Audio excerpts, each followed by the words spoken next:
اعوذ باللہ من الشیطان الرجیم بسم اللہ الرحمن الرحیم الصلاۃ والسلام علیک یا سیدی یا رسول اللہ الصلاۃ والسلام علیک یا سیدی یا حبیب اللہ الصلاۃ والسلام علیک یا سیدی یا نبی اللہ الصلاۃ والسلام علیک یا سیدی جد والحسن والحسین۔ آپ کے سامنے عامر خان میں ایک نئے موضوع کے ساتھ آج حاضر ہوں۔ پچھلا جو میرا موضوع تھا، جو ٹاپک تھا، وہ تھا کہ والدین بچوں کی تربیت کیسے کریں۔ آج میرا جو ٹاپک ہے، جو موضوع ہے، وہ اسی ٹاپک کے ساتھ، پچھلے ٹاپک کے ساتھ ریلیٹڈ ہے کہ بچے فرما بردار کیوں ہوتے ہیں، یا نافرما بردار بچوں کی تربیت کیسے کریں، نافرما بردار بچوں کو فرما بردار کیسے بنائیں۔ تو میں سیرت نبوی کو سامنے رکھوں گا، حضرت محمد مصطفیٰ صلی اللہ علیہ وسلم کی زندگی کو سامنے رکھوں گا۔ میں نے بہت سارے علماء کو سنا اور اس کے بعد جو ہے وہ میں اس نتیجے پر پہنچا کہ آپ صلی اللہ علیہ وسلم کی ذات مبارکہ سے بڑھ کر کوئی بھی ایسی ذات نہیں ہے جس سے ہم رہنمائی حاصل کر سکیں، سبق حاصل کر سکیں۔ آپ صلی اللہ علیہ وسلم سب سے بڑے معلم ہیں۔ آپ صلی اللہ علیہ وسلم نے ہر معاملے میں رہنمائی فرمائی۔ ایک موقع پر جب حضرت عائشہ صدیقہ رضی اللہ تعالیٰ عنہا سے پوچھا گیا کہ آپ صلی اللہ علیہ وسلم کے اخلاق کیا ہیں، تو آپ صلی اللہ علیہ وسلم نے، آپ صدیقہ رضی اللہ تعالیٰ عنہا نے فرمایا، حضرت عائشہ صدیقہ رضی اللہ تعالیٰ عنہا نے فرمایا کہ آپ کے اخلاق قرآن پاک ہیں، یعنی کہ آپ زندہ قرآن ہیں، آپ قرآن پاک کا زندہ مجسمہ ہیں۔ تو ہمیں آپ صلی اللہ علیہ وسلم کی شخصیت سے، ذات اقدس سے ہمیں رہنمائی ملتی ہے، تو ہم اپنے بچوں کو فرما بردار بنا سکتے ہیں۔ اس میں محترم والدین ہمیں خود بھی کاربند ہونا ہوگا کہ ہم کیوں پریشان ہیں، ہمارے بچے کیوں نافرما بردار ہو رہے ہیں، بن رہے ہیں۔ ہمیں اپنے بچوں کو اسوہ حسنہ کا پابند بنانا ہوگا، اسوہ حسنہ پر چلانا ہوگا۔ ہم خود بھی درود پاک پڑھیں اور اپنے بچوں کو بھی درود پاک پڑھائیں، کیونکہ درود پاک کی برکت سے جو اکھڑ مزاج بچے ہوتے ہیں، جو سخت گو بچے ہوتے ہیں، وہ نافرما بردار جو بچے ہوتے ہیں وہ فرما بردار بن جاتے ہیں۔ درود پاک کی ڈھیروں برکات ہیں، ہم اس سے فائدہ اٹھا سکتے ہیں، لیکن شرط یہ ہے کہ ہم اپنے بچوں کو اس کا عادی بنائیں، اپنے گھروں میں محافل سجائیں، روزانہ نہیں تو کم از کم جمعۃ المبارک کے دن ہم جو ہے وہ درود پاک کی محفلیں سجائیں، تو پھر ہم دیکھیں گے کہ ہمارے بچے کیسے وہ راہ راست پہ آتے ہیں۔ کیونکہ آپ صلی اللہ علیہ وسلم کا نام گرامی اتنا میٹھا ہے، اور شہد سے بھی میٹھا ہے، کھنڈ سے بھی میٹھا ہے، کہ اگر ہم آپ صلی اللہ علیہ وسلم کا نام مبارک لیتے ہیں تو اس سے ہمارا دل نرم ہو جائے گا اور ہمارے بچے بھی فرما بردار بن جائیں گے۔ تو کسی شاعر نے کیا خوب کہا ہے کہ ان کا نام لبوں پر آئے، ان کا نام لبوں پر آئے، میٹھا میٹھا منہ ہو جائے۔ ان کا نام لبوں پر آئے، میٹھا میٹھا منہ ہو جائے۔ ان کے بول بہاروں جیسے، ان کے بول بہاروں جیسے، اور اصحاب ستاروں جیسے۔ ان کے بول بہاروں جیسے اور اصحاب ستاروں جیسے۔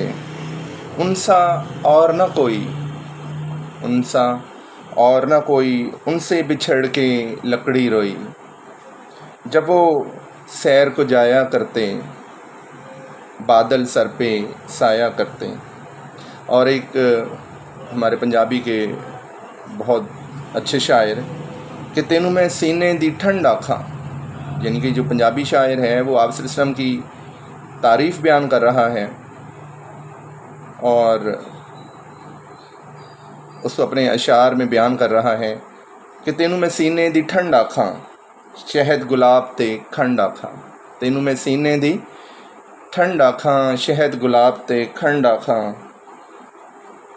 تینوں میں نبیاں دا لاڑا آکھاں، تینوں نبیاں دا میں لاڑا آکھاں، سبحان اللہ، تیرے ہجر وچ میں ہاڑا آکھاں۔ تو نبی پاک صلی اللہ علیہ وسلم کا نام لینے سے غم و غصہ ختم ہو جاتا ہے. جو نافرما بردار بچے ہوتے ہیں وہ فرما بردار بن جاتے ہیں. تو آپ صلی اللہ علیہ وسلم نے ایک موقع پر ایک صحابی سے فرمایا تھا کہ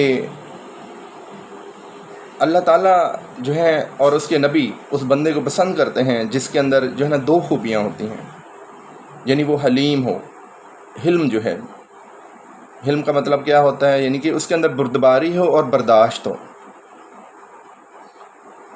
تو میں والدین سے یہ ریکویسٹ کروں گا، درخواست کروں گا کہ وہ بچوں کی نا تربیت کریں، بچوں کو سکھائیں، بچوں کے ساتھ غصے سے نہ پیش آئیں. دیکھیں ہمارے سامنے پھر آ کے ہم ہر طرف سے جو ہے نا وہ مایوس ہونا، تو ہر طرف سے گھوم پھر کے پھر ہمارے سامنے حضرت محمد صلی اللہ علیہ وسلم کی ذات اقدس ہے، آپ صلی اللہ علیہ وسلم کی ذات گرامی ہے، آپ صلی اللہ علیہ وسلم کا اسوہ حسنہ ہے. آپ صلی اللہ علیہ وسلم جب طیف تشریف لے گئے تبلیغ کے لیے تو وہاں پر کیا ہوا؟ لوگوں نے یہاں پر پتھر برسائے. تو وہاں پر جب پہاڑوں کا فرشتہ تشریف لے آیا، بعض جگہ پہ روایت ہے حضرت جبرائیل علیہ السلام، حضرت جبریل امین تشریف لائے اور آپ صلی اللہ علیہ وسلم سے عرض کی، اے رسول اللہ صلی اللہ علیہ وسلم، اے اللہ کے نبی، اگر آپ چاہیں تو میں ان کو تباہ و برباد کر دوں. لیکن آپ صلی اللہ علیہ وسلم نے اس فرشتے سے فرمایا کہ اور ہاتھ بلند کیے کہ یا اللہ یہ مجھے نہیں جانتے، یہ مجھے نہیں پہچانتے، میں اللہ کا نبی حضرت محمد مصطفیٰ صلی اللہ علیہ وسلم ہوں، محمد عربی ہوں، ان کو ہدایت دے. اللہ تو آپ صلی اللہ علیہ وسلم نے ان کے لیے بددعا نہیں فرمائی. آپ صلی اللہ علیہ وسلم نے بردباری کا مظاہرہ کیا، تحمل کا مظاہرہ کیا. تو اس لیے ہمیں چاہیے کہ ہم ہر موقع پر بردباری دکھائیں، اپنے بچوں کی اچھی تربیت کریں. اپنے بچوں کو اس طریقے سے ہم نافرمانی سے بچا سکتے ہیں. بچوں کو کبھی بھی مت ماریں پیٹیں، کیونکہ بچہ جو ہے نا وہ خوفزدہ ہو جاتا ہے. یا اس کا کیا رد عمل ہوگا کہ اگر آپ بہت ماریں گے، اگر آپ اس ڈر سے کہ بچہ جو ہے وہ نافرمانبرداری کر رہا ہے تو بچہ باغی ہو جائے گا. تو دیکھیں حضرت نوح علیہ السلام کا واقعہ بھی ہمارے پاس سامنے ہے کہ آپ نے 950 سال تک، کوئی 1 سال 2 سال 3 سال 4 سال کی میں بات نہیں کر رہا، 950 سال تک آپ نے قوم کی تبلیغ کی، جس میں آپ کی اپنی اولاد بھی تھی، آپ کا اپنا بیٹا بھی تھا. آپ اپنے بیٹے سے بہت محبت فرماتے لیکن اس کو بہت واعظ کرتے، بہت تبلیغ کرتے. لیکن جب اللہ کا حکم آ پہنچا، آپ کی قوم نہیں مانی، حتیٰ کہ آپ کا بیٹا بھی نہیں مانا. آپ نے اپنے بیٹے سے کہا کہ اس کشتی میں سوار ہو جاؤ، لیکن وہ سوار نہیں ہوا. تو پھر کیا ہوا؟ پھر اللہ کا حکم آ پہنچا، تو پھر اللہ خود ہی بہتر فیصلے کرنے والا ہے. تو ہمیں چاہیے کہ ہم ہر معاملے میں اپنے انبیاء، اپنے جو نبی ہیں اور نبی آخر الزمان ہیں، ان کی ذات اقدس سے ہم جو ہے نا رہنمائی حاصل کریں، اور ہم اپنے گھر میں ایک ایسا دینی ماحول قائم کریں جس میں سب سے پہلے ماں باپ جو ہے وہ خود عمل کریں. تو اگر وہ عمل کرتے ہیں تو اس طریقے سے ہمارے بچے نافرمان برداری سے بچ سکتے ہیں. اللہ تعالیٰ آپ کا حامی و ناصر ہو. بہت شکریہ.